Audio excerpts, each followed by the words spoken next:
Olá, muito boa tarde para você que nos assiste. O Consulta ao Doutor de hoje vai falar sobre transtorno bipolar. Quem tira as nossas dúvidas é a psicóloga clínica, a doutora Triana Portal.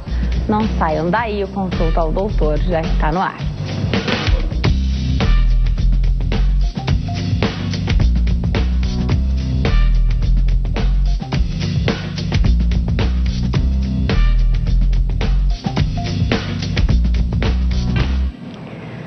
Olá para você que nos assiste de qualquer parte do mundo, o Consulta ao Doutor já está no ar hoje para falar sobre transtorno bipolar. Será que a gente usa, de repente, essa palavra bipolar da maneira correta no nosso dia a dia? Será que você já, entre aspas, diagnosticou alguém como sendo bipolar só porque a pessoa mudou de humor um dia, do outro estava de outro jeito, né? E será que essa mudança, ela não pode acontecer? Será que tem características que ficam muito claras para ser um transtorno bipolar? A gente vai entender tudo sobre esse transtorno, como ele é diagnosticado, quais são as principais características e como é que faz esse acompanhamento. Será que tem cura?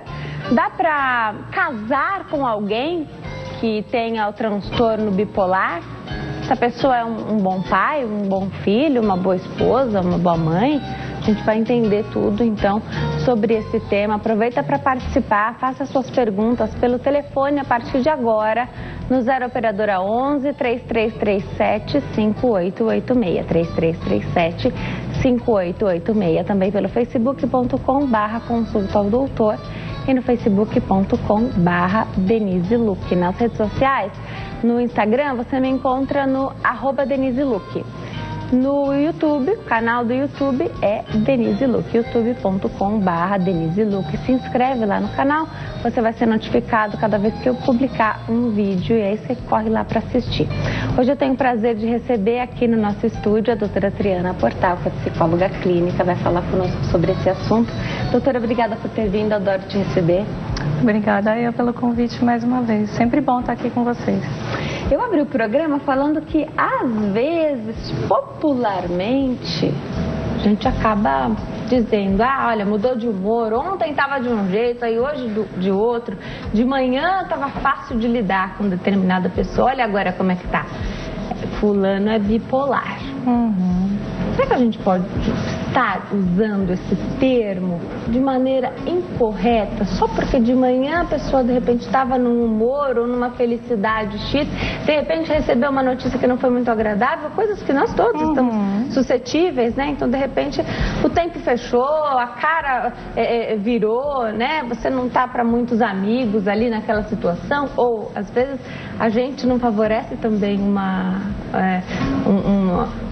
simpatia muito grande, né? E aí uma palavra mais ríspida pode gerar um mal-entendido também. A gente acaba usando essa palavra bipolar da maneira errada? Sem dúvida, está muito na moda, né? Se dizer, acho que caiu aí na boca do povo, vamos dizer, esse termo. Então, é muito corriqueiro você ouvir dizendo, fulano é bipolar, eu trabalho com uma pessoa que é bipolar, você deve ser bipolar, porque você age dessa maneira. E como você bem disse, assim, existem as variações de temperamento, né, de personalidade da pessoa, realmente, umas pessoas, elas têm essa característica, né, de ser mais oscilante, mas daí para um diagnóstico realmente de um transtorno afetivo, né, que se trata a bipolaridade, é outra história. Pode ser que, lógico, essa pessoa a quem tal pessoa se referia tenha realmente o transtorno, mas de um modo geral as pessoas estão usando de maneira muito extensa e pouco séria o termo. Porque parece então que você tem que levar a ferro e a fogo o jeito que você decidiu levar a vida, né? Então aquela pessoa que é mais tranquila e amigável sempre, não pode nunca então falar uma palavra atravessada, porque senão, meu Deus, aconteceu algo muito grave, né? Não, e tá todo mundo sujeito a receber uma notícia ruim, não ficar feliz, porque a gente não é obrigado a ficar feliz o tempo inteiro, né? Claro. Então, na verdade, são coisas, essa mudança de humor, a gente pode variar o humor ao longo do dia, ou variar o humor ao longo do dia é uma patologia? Não necessariamente. Como eu disse, né, existem vários fatores a serem observados, né, existe uma história, né, o diagnóstico ele geralmente não acontece assim por uma simples amostra, né, do dia da pessoa ou da semana de uma pessoa. Geralmente quem tem um transtorno afetivo bipolar, ele tem uma carreira a gente diz assim, uma carreira da doença, né? Ela começa a se manifestar já na adolescência, por volta dos 20 anos, né, no começo da idade adulta, e até, a gente tem aí estudos, né, que até chegar no diagnóstico correto, tá? Ou chegar no diagnóstico correto, o intervalo aí de mais ou menos 10 anos. Muito tempo. Então, porque a pessoa, justamente, a pessoa pode ter um episódio, passar um período de remissão, depois ter um outro episódio. Se esse episódio ele não for muito exaltado, muito expressivo, ele pode passar desapercebido, né? Ou a pessoa tem um diagnóstico de uma outra patologia que guarda semelhanças com a bipolaridade. Então, muitas vezes a pessoa acredita que ela tem depressão e ela simplesmente ainda não chegou em ciclar para a mania ou para a hipomania. Tá? É interessante a gente começar aqui, já falei mania, já me ocorreu aqui de explicar o que é mania. Mania não é o jeito tique, o jeito da pessoa ficar fazendo uma determinada coisa. É um termo técnico para definir a euforia, um estado exaltado de humor. Então isso é a mania que a gente vai falar bastante durante a entrevista. Que é uma característica do bipolar. Sim. No diagnóstico de tipo 1, ele é definido, né, vamos dizer, o que fecha o diagnóstico é a existência de um episódio de mania. Então tem vários tipos de transtorno bipolar. São dois tipos. O tipo 1 e o tipo 2, e eles podem ter variações. A pessoa pode ciclar mais rapidamente, pode ter uma pessoa que tem, como eu disse, períodos de remissão e depois ela ser mais para baixo. Geralmente, o transtorno de base é depressivo, tá? Então, a mania, ela determina o diagnóstico de bipolaridade, mas na maioria dos ciclos, ou digo, dos episódios, o que é mais prevalente é a depressão. Deixa eu entender, em várias conversas com profissionais psicólogos, vocês colocam como pano de fundo aí a depressão, né? Sim. Então, às vezes para acontecer vários problemas... Exatamente, isso é um pano de fundo. Vários problemas, várias patologias, em vários cenários a gente tem a depressão ali como fundo aí para tudo acontecer. Para se ter a depressão, você precisa porque todo mundo tem problemas, né? Então você pode ter duas pessoas imersas ali no mesmo cotidiano, né? Vivendo as mesmas coisas, e uma ter depressão e a outra não. O que você precisa para ter depressão? Você tem que ter e às vezes uma passa por um problema muitíssimo pior e não vai entrar em depressão, e a outra, uma coisa que se diz, né, muito mais leve, já entra em depressão. Você precisa o quê? O que se estuda hoje que é a depressão? A pessoa está mais propensa a ter depressão? Tem uma célula ali de depressão que vai... Como que é isso? Sim, na depressão bipolar, a herdabilidade genética é muito alta. Fala-se em 80%. Eu tenho até medo de dizer uma taxa altíssima dessa, mas realmente os estudos mais recentes dizem que 80% é uma predisposição genética. Então a pessoa já tem, vamos dizer ali, marcado nela, né, vamos dizer na genética, uma predisposição a desenvolver a doença. Algumas pessoas não desenvolvem, e o que vai ser gatilho para esses 20% que vai determinar a doença propriamente dita? Esse gatilho, ele é a questão psicológica, né? Então, história de vida, o que a pessoa passou na infância, traumas, geralmente uma família. Como a gente fala de herança genética, se a pessoa ela já tem uma herança genética, é possível que ela venha de uma família mais disfuncional. Então ela já tem a genética, a vivência, né, de ambiente, essa questão ambiental, vamos dizer, um pouquinho mais conturbada, e as questões do dia a dia, né? São os gatilhos sociais.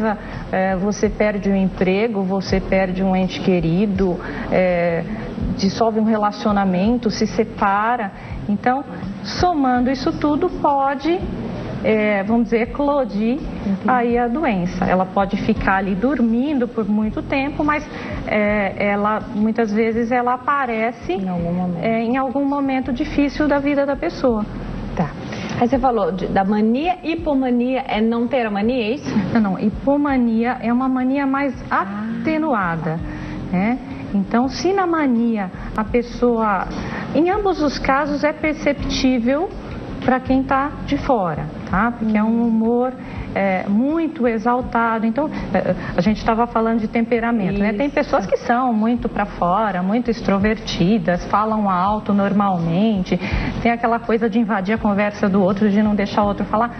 Mas você percebe que é uma característica da pessoa, né? Então esse é um hipertímico, vamos dizer, mas a pessoa que ela está em hipomania ou mania é muito exaltada, ela demais. Não se dá conta disso. Não se dá conta. Na verdade, quando ela está nessa fase de mania, ela se sente bem. Porque existe uma coisa da energia que é aumentada, alegria, disposição para fazer as coisas. Mas para a gente diferenciar hipomania de mania, mania é aquele caso extremo, né? Quando a pessoa sai, a gente diz popularmente, sai e vai comprar um carro, sai para passear e compra um carro, então ela grita, ela pode se vestir de maneira diferente do que normalmente ela se veste. Então eu costumo andar desse jeito, de repente eu apareço com uma roupa muito extravagante. Então, a libido é muito aumentada, a pessoa perde muitas vezes a crítica. Então, as duas coisas são parecidas, mas na hipomania é um pouquinho mais atenuado, mas não deixa de ser prejudicial. A gente fala, o tipo 2, o tipo 2 de transtorno bipolar é um transtorno mais leve. É mais leve porque não é tão expressivo o episódio de mania, porém, a pessoa acaba tendo prejuízo laboral, funcional, social. Então, assim, são diferentes, eu não diria assim, mais leve. Sim, é mais leve, mas também é prejudicial. E aí você falou desses prejuízos, você tem o prejuízo do trabalho, na área social também, mesmo dentro do trabalho, porque essa pessoa é uma pessoa inconveniente, sim, né? Uma pessoa que atravessa a conversa do outro. A atenção, a concentração, tudo fica instável. Então existe um prejuízo geral. Então aquela pessoa que ela tem muita disposição, só que essa disposição não é organizada. Então eu trabalho aqui, eu começo a arrumar ali, daí eu começo a conversar com outra pessoa, vou pegar um copo d'água, a pessoa fica pulando porque não consegue prender a atenção, focar em nada. Você falou de delírios de grandeza. Até na fala, você falou que pode até a pessoa sair e fazer uma compra como essa, ou falar que tem a possibilidade de fazer a qualquer momento?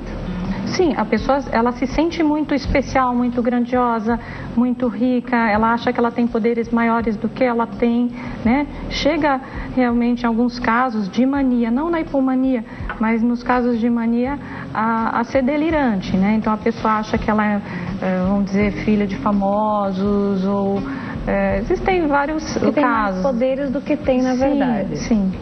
ela acha que ela é mais inteligente do que tem mais capacidade do que os outros, é sempre uma coisa para cima. É uma coisa de se achar muito, muito bonito, muito interessante. E verbaliza isso para qualquer pessoa, para aquelas que não a conhecem, então que podem até acreditar nisso. E para a família, que sabe exatamente qual é o histórico ali. Sim, a pessoa se envolve em projetos, e muitas vezes, lógico, né, as pessoas não levam a sério, mas pode. Essa pessoa sai em mania, ela sai na rua e faz amigos, conversa com pessoas, se apresenta. Conta tudo, conta a vida. Conta a vida segundo ao momento que ela está vivendo, né? E pode ser delirante, alucinatório, em alguns casos, sim. Né? Pode ser só exaltado, né, da pessoa ter um comportamento mais arrogante, mais assim, efusivo, mas ela pode chegar assim ao delírio, a uma psicose, né, a comportamentos assim bem dissonantes com a realidade. Aí o leigo, tô imaginando quem está em casa e de repente fala assim, deixa eu ver se eu identifico se isso já aconteceu, né, com quem está perto. A princípio, você vai achar que a pessoa que tá ali e falou uma coisa dessa mentiu pra você, né? Mentiu. Você não vai achar, porque a gente não tem essa capacidade de fazer, o leigo não consegue fazer o diagnóstico, né? De falar, isso é mentira.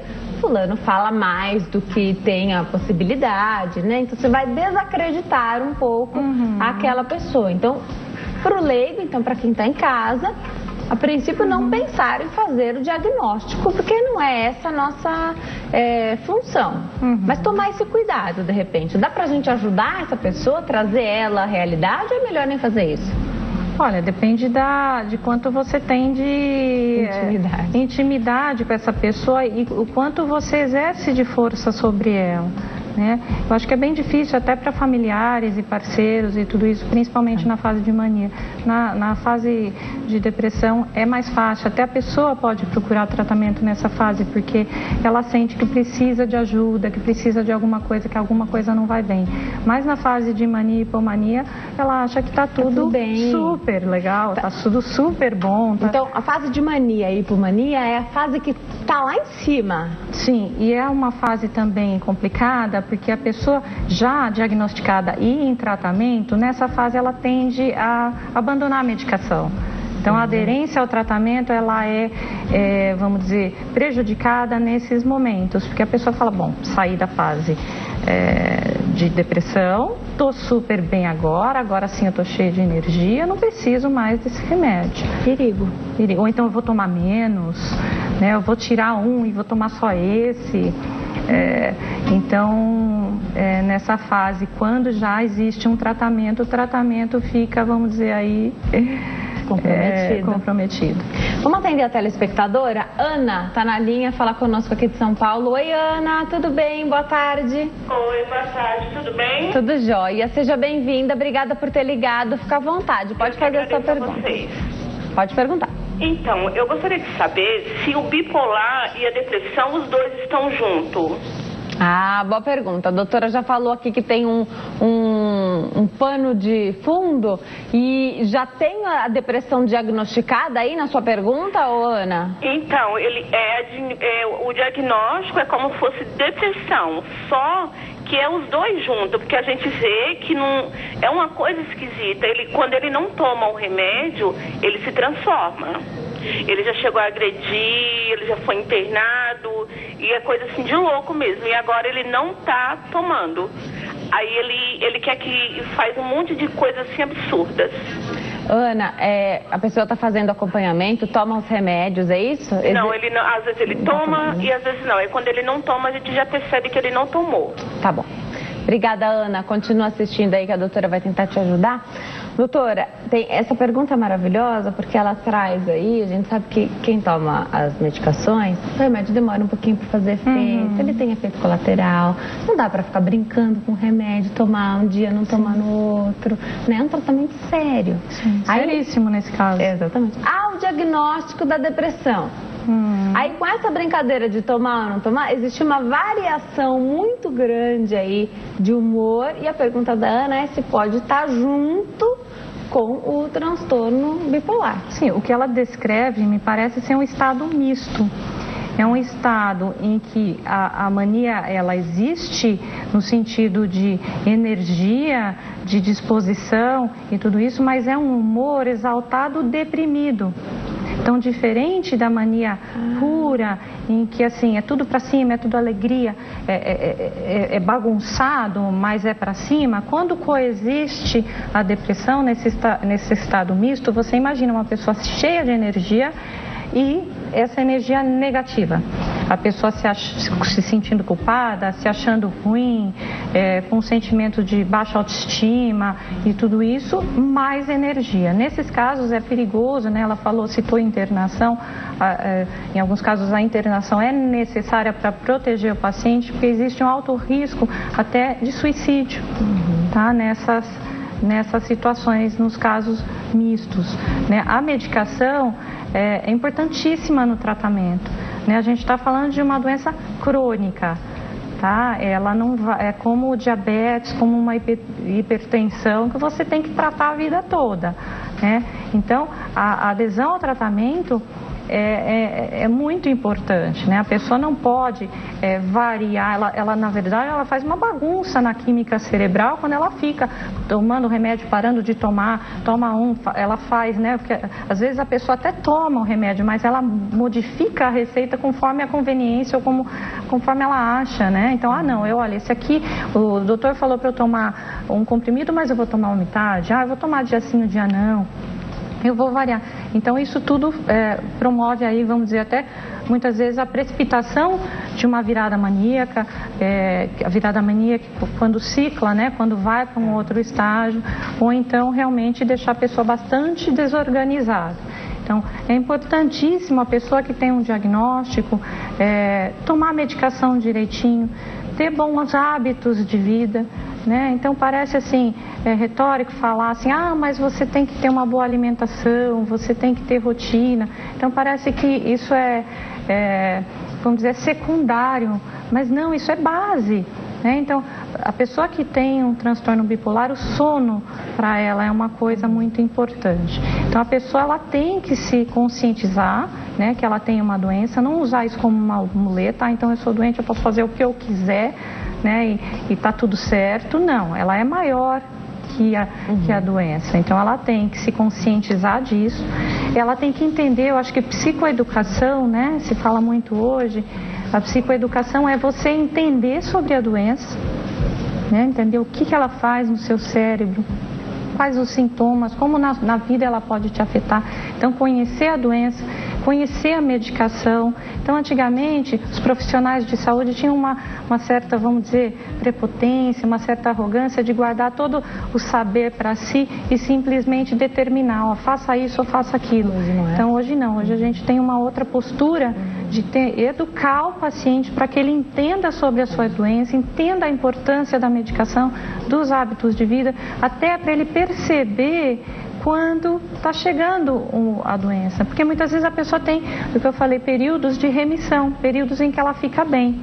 E aí ela começa, o paciente que se conhece, que entende a doença, ele já sabe quando está vindo, né, quando uma crise está vindo. Então, nessa hora, procurar o médico, procurar o psicólogo, procurar o profissional que te acompanha, ter uma boa relação com ele, acompanhar e falar, olha, eu estou sentindo alterações X, Y, Z, seja para o polo alto ou para o polo baixo, né, assim, de depressão ou de mania, para fazer ajuste na medicação ou para ter ali um monitoramento maior desse quadro. Então, psicoeducação é muito importante, psicoterapia é importante, a medicação, hábitos de vida, sono, alimentação, hábitos saudáveis, evitar droga, bebidas alcoólicas, tudo que ativa muito o cérebro, principalmente para quem tem bipolaridade, né? Então tudo que é psicoestimulante, energético, não me ocorre agora outras coisas, mas tudo que é psicoestimulante deve ser evitado. Você estava contando pra gente, doutora, que nessa fase, então, de mania ou hipomania, onde está alegre, exaltado, até o paciente pode falar, vou parar de tomar o remédio, vou diminuir, vou fazer meu próprio, vou me medicar aqui sozinho mesmo. Essa é uma fase difícil, se a pessoa não buscou ajuda, nessa fase ela não busca ajuda, né? É mais difícil. Se ela não buscou ainda, não está sendo acompanhada, nessa fase é mais difícil dela fazer isso. Exceto se ela cometeu uma loucura, comprar o carro que você falou, né? Sim. Aí a família vai, a pessoa vai ficar muito sinalizado para a família que algo está errado, né? Mas quando... Então, a vida é uma roda gigante, né? E aí se fica muito claro isso no transtorno bipolar. Se a mania é a parte de cima, né? E a depressão é quando está para baixo? Sim, sim. Nessa fase de tristeza, angústia, a pessoa faz o quê? Não vai trabalhar, ela fica dentro de casa, isso acontece de maneira muito forte, nada aconteceu de muito estranho, não teve um acontecimento, uma notícia mais grave, a pessoa simplesmente entrou nessa fase aí debaixo do ciclo do transtorno e aí tudo mudou na vida dela, num dia estava lá em cima, no outro já amanheceu lá embaixo. Me explica enquanto eu me preparo para dar um recadinho, doutora, por favor. Sim, a ciclagem ela pode acontecer sem que algo determine. O primeiro episódio, né, como eu disse, a pessoa tem uma predisposição, pode acontecer alguma coisa muito grave ou muito triste na vida dela que faça com que apareça, né, a doença venha a ser bem clara. E leve a um diagnóstico, mas os episódios eles tendem a ser recorrentes, né? Quando você tem um primeiro episódio, a chance de você ter outros é muito grande. Então, é possível sim que a pessoa passe de um dia para o outro da fase maníaca ou hipomaníaca para depressiva. Vamos fazer o seguinte, a gente vai para o intervalo. No próximo bloco tem mais bate-papo. Até já.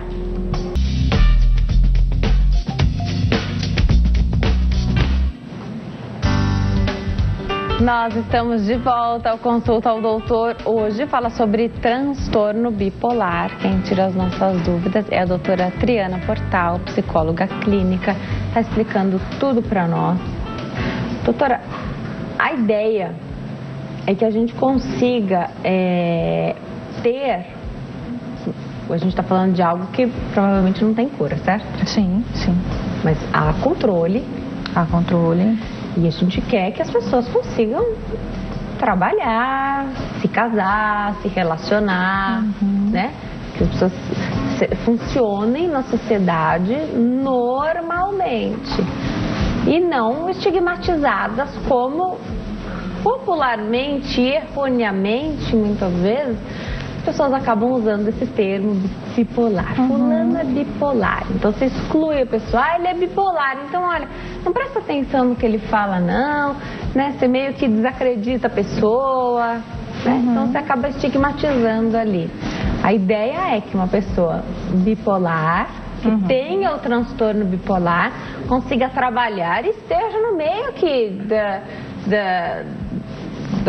da empresa, né, trabalhando, e que ninguém olhe para ela e fale que ela é bipolar, e não que as pessoas não saibam, porque ela pode ter crise. Eu queria entender se isso pode acontecer na rotina do trabalho, se as pessoas devem saber como lidar, então, assim como pessoas que têm, por exemplo, epilepsia, né? Então, se a pessoa já teve uma crise, aí não tem como você esconder que a pessoa tem epilepsia, né?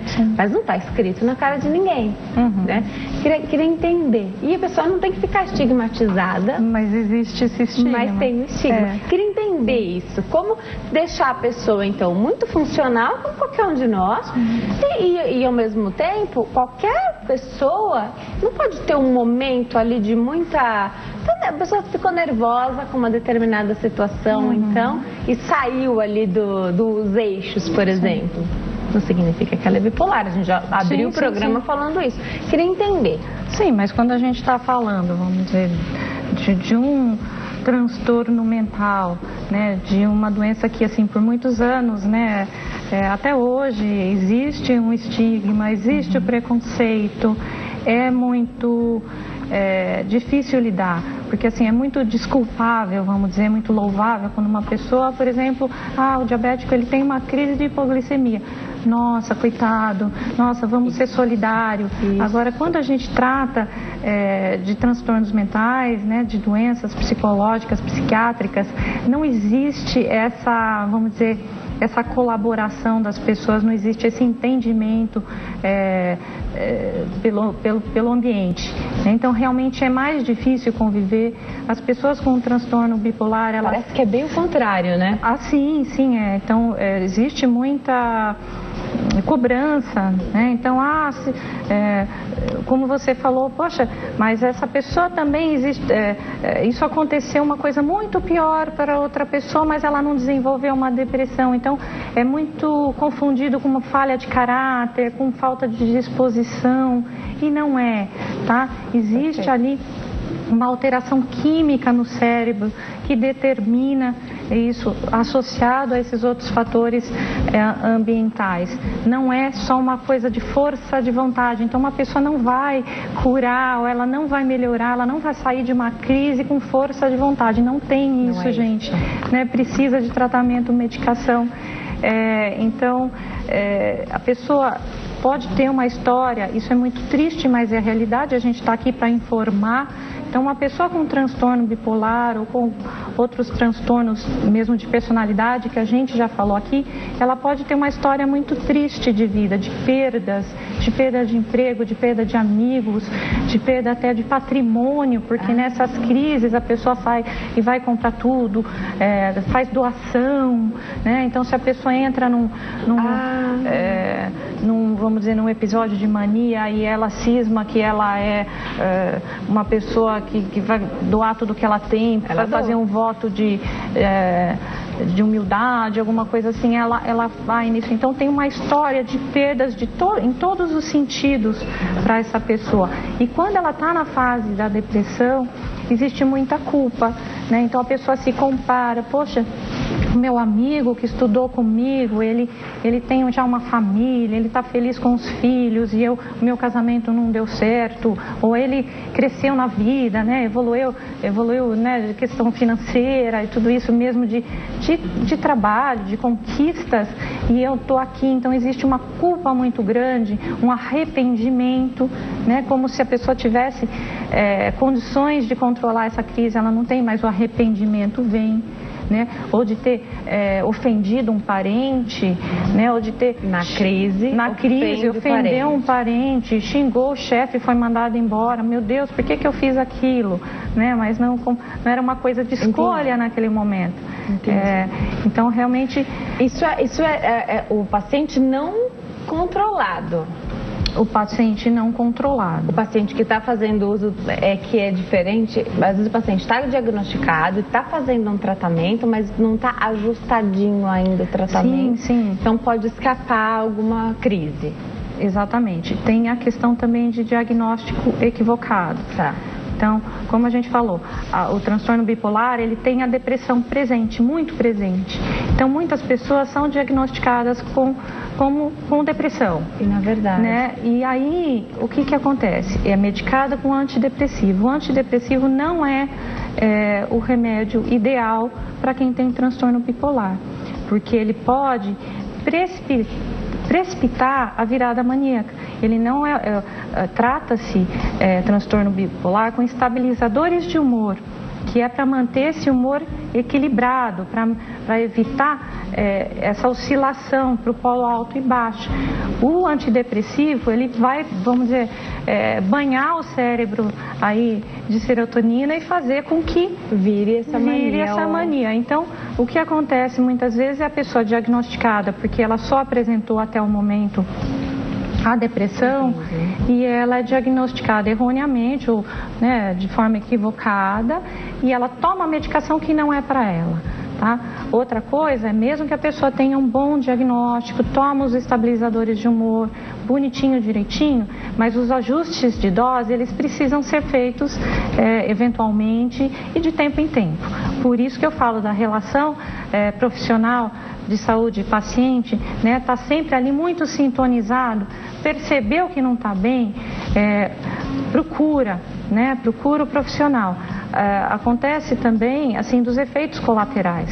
Hoje a medicação melhorou muito, não é como antigamente, a pessoa falava, poxa, mas eu vou ficar, vai acabar aí com a minha personalidade, com a minha criatividade, vou ficar prostrado, mas ainda existe. Tá.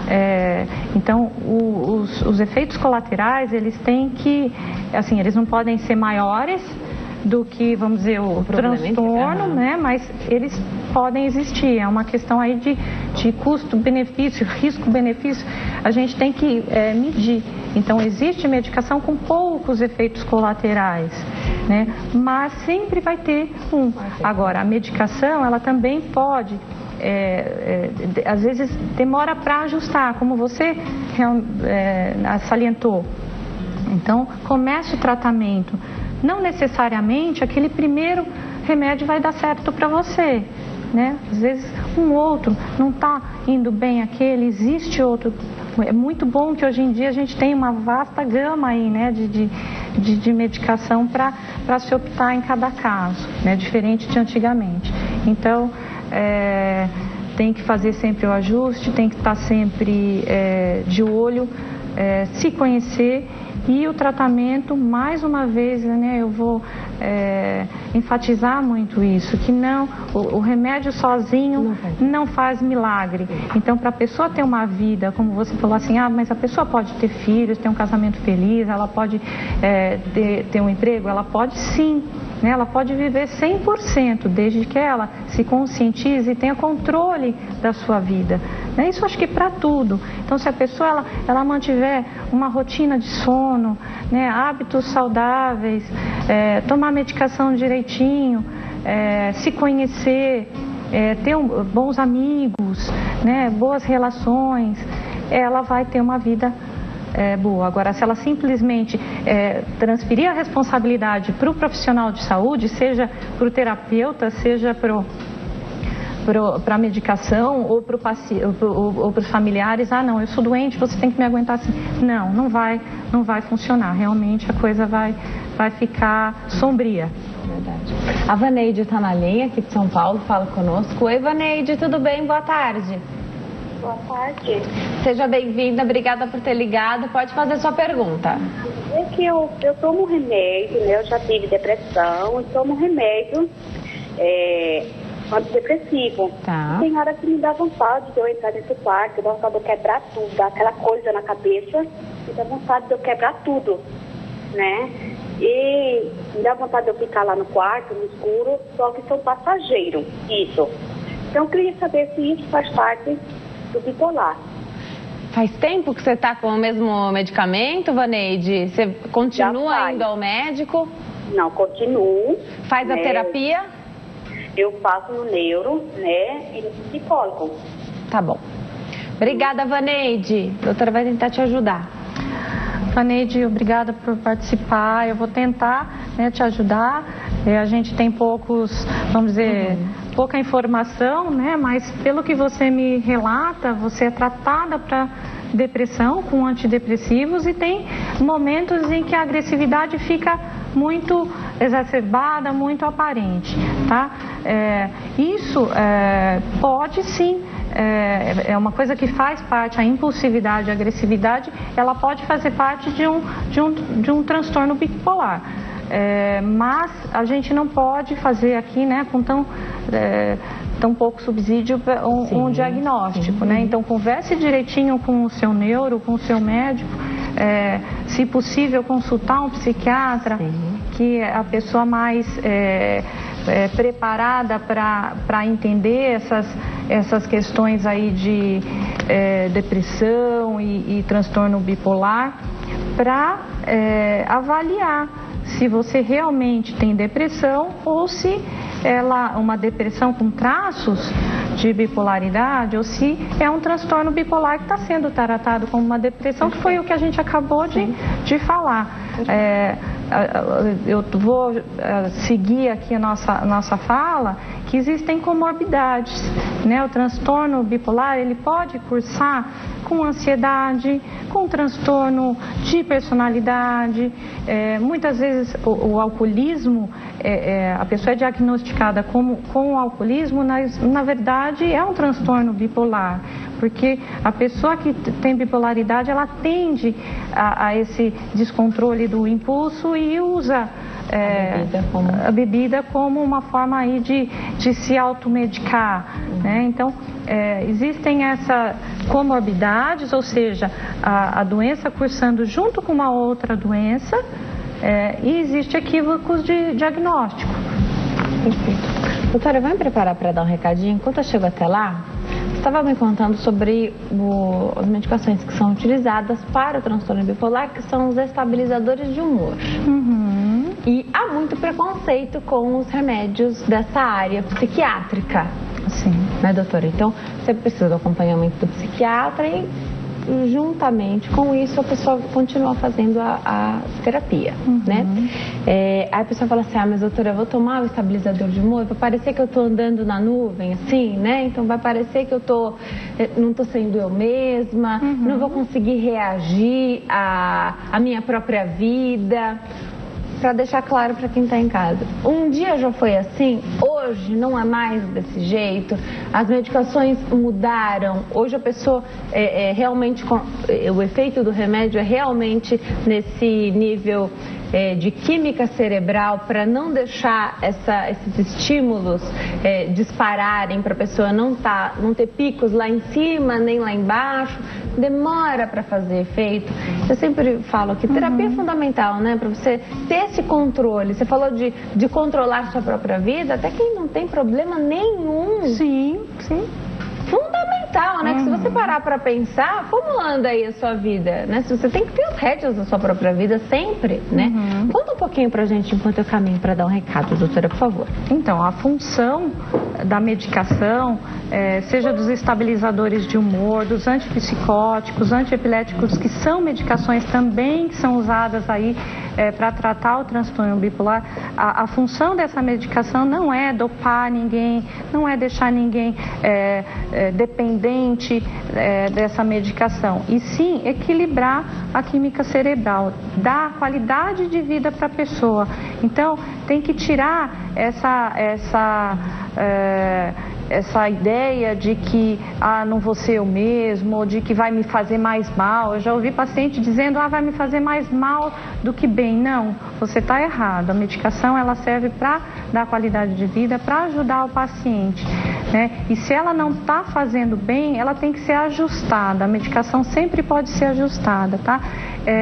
Normalmente não demora tanto para fazer efeito quanto os antidepressivos, é um outro tipo de medicação, então ele funciona mais rapidamente, tá? E não é tão, vamos dizer, não causa tanta dependência quanto os calmantes, que também é uma outra classe de remédio. Então, se o seu médico te receitou o estabilizador de humor, ele sabe o que está fazendo, tá? Ele só pode precisar eventualmente ajustar. Vou voltar para o bate-papo com a doutora. Doutora, você falou desses ajustes dos medicamentos. Deixa eu entender, ao longo da nossa vida a gente pode ter alguns desarranjos hormonais mesmo no nosso próprio organismo. E aí quem sofre com algum problema, por exemplo, o transtorno bipolar, também está sujeito a esses desarranjos. Vou dar um exemplo aqui simples, o hipotireoidismo, que pode deixar a pessoa bem desanimada.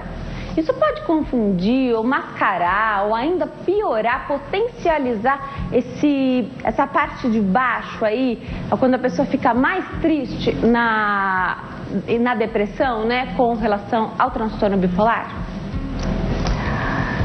Sim, Denise, foi ótimo você abordar essa questão. Porque até quando a gente fala de diagnóstico e para a pessoa começar a tomar a medicação, são feitos exames. Os marcadores biológicos, eles servem não para atestar, né, ou para a gente averiguar, ou para a gente dosar, seja uma depressão ou um transtorno, mas sim para excluir outras doenças.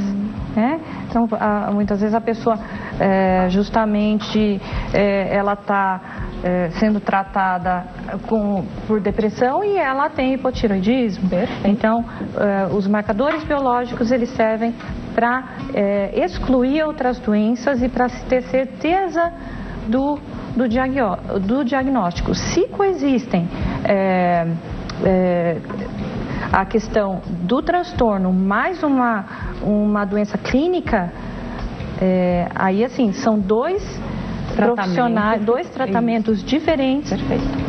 São profissionais diferentes, não é o psiquiatra que vai ajustar a medicação do endocrinologista, por exemplo. Então tem que ser tem que ser muito bem orquestrado isso, para uma coisa não piorar a outra. A questão clínica, né, com a questão psiquiátrica.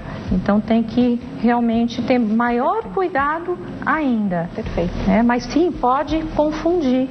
Né? Então, às vezes, a pessoa está aí com esse problema metabólico que é confundido com um problema psiquiátrico.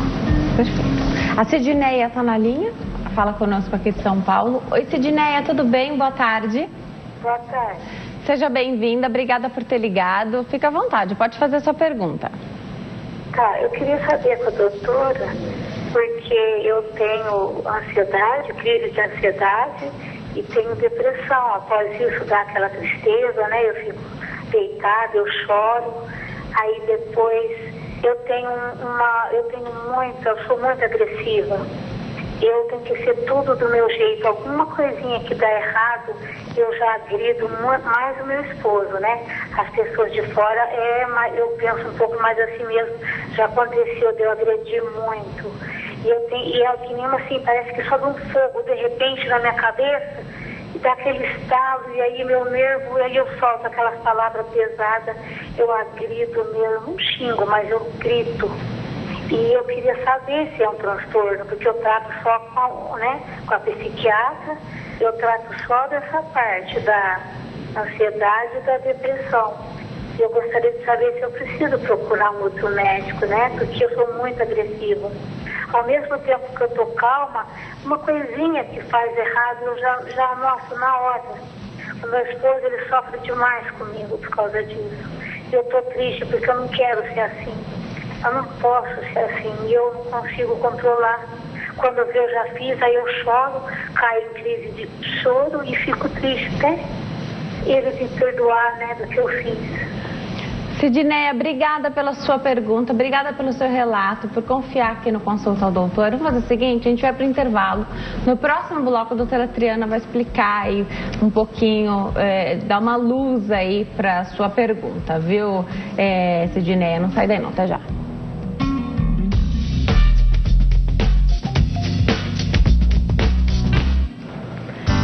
Nós estamos de volta ao Consulta ao Doutor. Hoje fala sobre transtorno bipolar. Quem tira as nossas dúvidas é a doutora Triana Portal, psicóloga clínica. No bloco anterior, a nossa telespectadora Sidneia, aqui de São Paulo, ligou, fez a pergunta dela, tá muito chateada porque ela não tá conseguindo ter um bom relacionamento, fica um pouco agressiva, né? E ela diz que não quer mais viver desse jeito, tem uma culpa muito grande, doutora. Aí precisei ir pro intervalo, deixei para você ajudar a nossa telespectadora nesse bloco. Sim. Sidneia, obrigada por participar, espero que você esteja ouvindo a gente ainda, né? A gente nota na sua fala muito pesar, né? Aquilo que eu falei, existe uma culpa, a pessoa ela se sente muito mal depois que ela teve aí essa explosão, né? Então numa depressão ansiosa, né? Ela falou que trata a ansiedade também, e isso é muito comum acontecer, né? Essa exaltação e a pessoa às vezes perder a cabeça. Então assim, a primeira coisa que eu te digo é assim, é muito bom que você tenha noção disso, né? Eu acho que o primeiro passo é a pessoa entender a sua condição, ela saber assim o que ela pode melhorar o que precisa ser mudado, porque tem pessoas que não têm essa consciência, né? Então, o fato dela ter essa consciência já é um grande motivador, é um grande passo para ela, tá? Ajustes, procurar outro profissional, eu não sei se seria necessário, talvez até para ter uma segunda opinião, tá? Mas se ela está medicada, se ela faz terapia, talvez no caso dela seja interessante um grupo de apoio, né? Existem grupos, né? Aqui ela está em São Paulo, né? Então aqui em São Paulo a gente tem nas universidades, no HC tem um grupo muito bom que é o Gruda, dá até para acessar o progruda.org.br, que ele faz esses grupos em que a pessoa ela pode conversar com outras pessoas, é uma terapia de grupo, com outras pessoas que passam por problemas semelhantes, para ela ter essa noção de que não é só ela que sofre, né? Que não é só ela que tem esse comportamento, vamos dizer, agressivo com as outras pessoas, que isso faz parte desse quadro que ela está vivendo. Então isso pode ajudar muito esses grupos de ajuda. Para o marido dela, seria interessante a psicoeducação, entender sobre a doença, entender que aquilo não é uma coisa que ela faz de forma deliberada porque não gosta dele ou porque está disposta a brigar, mas que sim faz parte da patologia. Então, para o teu marido, quem sabe entender como funciona a medicação, como funciona a doença, pode ajudar a ele ser mais compreensivo com você. Mas eu concordo que você precisa ter aí as rédeas da sua vida. Então, procurar todo esse arsenal que a gente tem hoje em dia, né? Ter uma rotina saudável, fazer exercício, falar com o seu médico, com o terapeuta, grupos de apoio, amigos, família. A fé também ajuda muito, não é? Né? A pessoa, quando ela tem fé, a espiritualidade, ela tem uma força, né? Onde se segurar. Isso tudo é remédio, tá?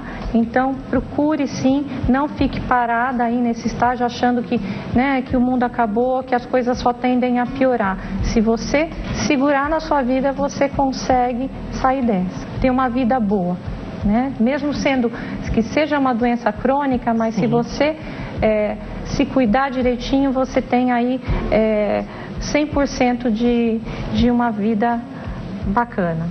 Perfeito. Eu vou atender nossa telespectadora, Fabiana, que está na linha, mas eu volto para saber, a doutora estava falando aqui, eu estava pensando que, em geral, tem dias que você não está muito bem, ou que você não está muito disposto ou disposta para uma conversa que vai muito a fundo, ou para mexer numa ferida, né, para conversar sobre determinado assunto, ou para, né, abrir uma caixinha ali, né, de sentimentos e emoções. Já eu volto para saber, depois de atender nossa telespectadora, se quem sofre com o transtorno bipolar, se ele percebe que está chegando um momento, então, de extremo alerta, né? Então, não posso entrar numa briga, eu preciso agora ficar mais quietinho ou quietinha. Se meu marido ou minha esposa quiser agora discutir um assunto, eu não posso, eu preciso avisá-lo, assim como a gente faz na vida, normalmente. Olha, hoje não é um bom dia, né? A gente pode conversar sobre isso numa outra oportunidade. As pessoas, normalmente, sem nenhum transtorno, não estamos falando de patologia, normalmente fazem isso. Eu quero saber se quem tem o transtorno bipolar consegue identificar quando não é uma boa hora, sim, de não entrar na confusão, porque depois vem a culpa e todo esse sentimento que a telespectadora falou aqui pra gente. Fabiana está na linha de Belo Horizonte, Minas Gerais, fala conosco. Oi, Fabiana, tudo bem? Boa tarde. Tudo bem, boa tarde. Seja bem-vinda. Primeiro, eu quero te dar os parabéns, que seu programa é mil. Obrigada, Fabiana. Você que é mil. Obrigada. Segundo, eu quero perguntar para a doutora qual é a diferença do bipolar Eu vou falar no popular, tá? Vai lá. Uhum. Do bipolar para esquizofrênico. Maravilhosa, sua pergunta. E segundo ponto, só 2 minutinhos, isso é muito importante.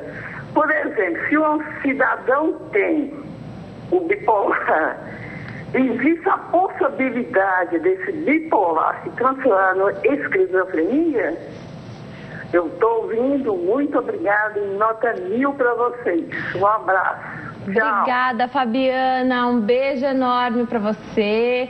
O programa só é um sucesso porque a gente conta com os profissionais que vêm aqui e multiplicam o conhecimento, né, de peito aberto, vêm aqui e passam tanto conhecimento pra gente, tanta informação.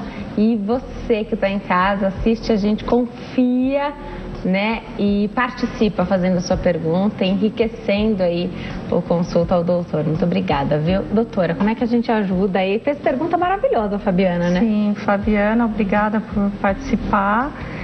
A gente até, aqui no intervalo, a gente falava exatamente sobre o que você perguntou, né? A diferença aí diagnóstica. Então, antigamente a gente chamava o transtorno bipolar de psicose maníaco-depressiva. Ela era tratada quase que como, né, uma esquizofrenia. Hoje ela se situa, o transtorno bipolar se situa entre a depressão e a esquizofrenia. Vamos dizer, é uma ponte. Bom, não sei se eu posso dizer isso, mas é um pezinho lá, um pezinho cá. No entanto, existem particularidades da esquizofrenia, né, critérios diagnósticos que não estão presentes no transtorno bipolar, né? Por isso que eu falo da importância do diagnóstico, tá?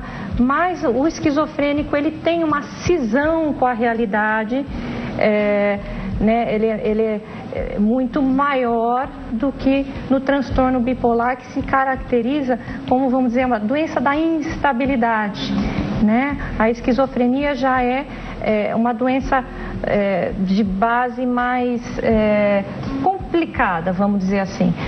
Então, são coisas diferentes, o tratamento é diferente, a esquizofrenia não é uma só, existem de vários tipos, né?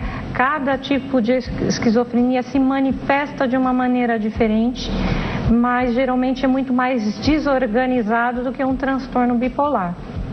Não evolui, então, um transtorno bipolar? Não costuma evoluir. O transtorno bipolar, na fase de mania do tipo 1, no transtorno bipolar do tipo 1, na fase de mania, você tem aí alguns traços. Pode ter delírio, pode ter alucinação, mas é pontual. É naquela fase, e como eu disse, né, na maior parte das vezes o transtorno bipolar fica na fase depressiva, mais do que na fase maníaca ou hipomaníaca. Adorei. A gente fala bastante de temperamento, característica da pessoa, né? E a gente tende é que fulano é assim mesmo, né? Então, você acaba abraçando uma condição e aí todo mundo tem que viver em função daquela situação. E aí, eu queria entender, então, como é que a família, você falou até de educar essa família, fazer com que a família entenda. Houve o diagnóstico, então. Existe um familiar diagnosticado e vivendo dentro da mesma casa, né, das demais pessoas. Como é que senta e fala, até para que não haja uma segregação aí pelas outras pessoas, né? Senta, conta, conversa, pede essa paciência, pede para ler, pesquisar, buscar, se precisar, e aliás, quem me conhece sabe, sou super a favor de se fazer terapia sempre, né? Qualquer pessoa, fazer a terapia para saber lidar melhor com os problemas, as situações, né? Queria entender como faz isso. Se é uma criança convivendo com uma mãe que tem o transtorno bipolar, então num dia não está bem, no outro dia está na fase da mania ou hipomania? Como é que conta para essa criança? Como trabalha isso no ambiente familiar para que haja essa educação que você falou, para que esse núcleo familiar consiga entender que não é que isso passe a ser ali, né? Não é normal, mas que fique, que não haja discriminação, porque no ambiente de trabalho, ou na rua, ou as pessoas usando esse termo, e até mesmo o termo da esquizofrenia, né? De maneira tão errada, é porque um dia usou esse termo de maneira tão errada, a ponto disso parece que é uma coisa muitíssimo ruim. Então parece que que não tem, além de não ter cura, parece que não tem controle, não tem tratamento. Né? Conta pra como a gente tem cura, a gente não tem, mas existe tratamento. Você estava falando e eu estava pensando aqui, existe uma condição que é muito comum de acontecer, do paciente virar o tirano da família, né? Então toda a família se mobiliza, vive em torno da doença daquele cidadão, né? E não é assim que deve ser. Isso não ajuda, inclusive, né? Não, isso não ajuda. Isso, vamos dizer, aumenta aí essas características. Então a pessoa, já falei anteriormente, a pessoa não pode usar a doença como muleta. Então, olha, eu sou bipolar, posso fazer o que eu quiser e todo mundo tem que me aturar porque eu tenho um diagnóstico e porque eu faço tratamento. Não é assim.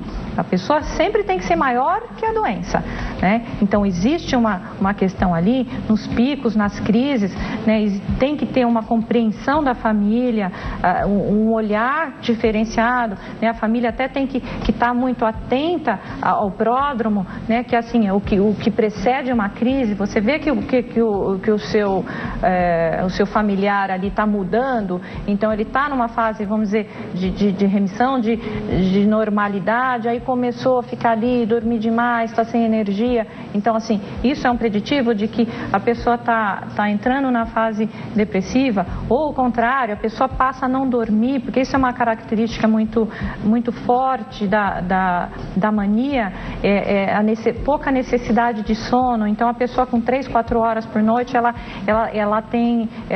repara o cansaço. Então, ela começa a acordar de madrugada, né, dormir muito tarde, acordar muito cedo. Então, isso sinaliza que está chegando aí a mania, né, que está num processo aí de virada. Então, assim, primeiro, não pode ser o tirano da família. Existe uma doença sim, mas o paciente é maior que a doença, ele tem que ter controle de sua vida. A gente tem que ter mais, vamos dizer, mais compreensão com o paciente, mas também não fazer dele só a doença. A família precisa estar sempre atenta, dizer para a família que existe um problema.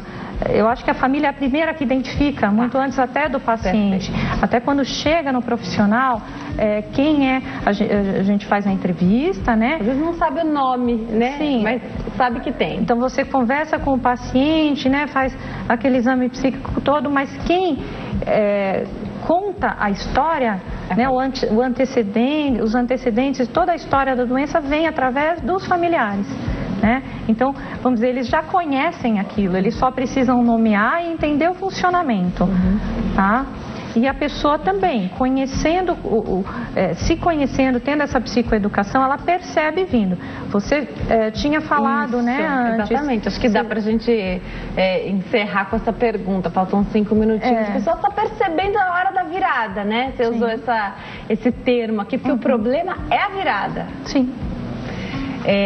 Dá para não entrar na discussão, não começar a situação, não se envolver na situação que vai gerar depois o problema, a culpa? Sim, evitar maior desorganização. Então, se a pessoa está nessa coisa, percebendo que tem essa nuvem vindo, a depressão também tem isso, né? A pessoa percebe que está ali perdendo a energia, percebeu a doença se precipitando, a virada, a ciclagem se precipitando, ou conversa com alguém, né, para a pessoa até dizer, não, você está realmente certo ou não, eu não estou percebendo isso, e evitar a situação de estresse, né?